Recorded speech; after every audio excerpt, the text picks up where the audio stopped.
নমস্কার বন্ধুরা, আজ আমি চিচিঙ্গে ভাজা করে দেখাবো। খুব কম সময়ে করতে হয়, আমি আপনাদেরকে দেখাবো।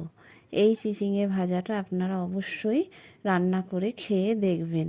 চিচিঙ্গে ভাজার জন্য আমি এখানে চিচিঙ্গে নিয়ে পাতলা পাতলা করে কেটে ধুয়ে নিয়েছি।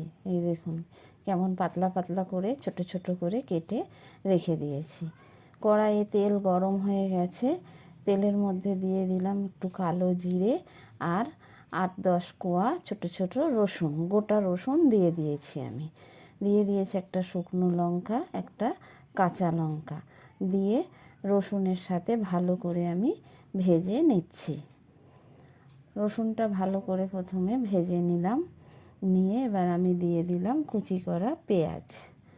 পেঁয়াজটা দিয়ে এবার পেঁয়াজটাও খুব ভালো করে রসুনের সাথে আমি ভেজে নেব।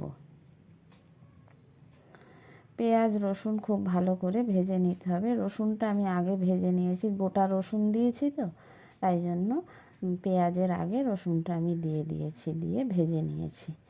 তারপরে পেঁয়াজটা দিয়েছি, দিয়ে পেঁয়াজ রসুন আবার খুব ভালো করে আমি ভেজে নিয়েছি।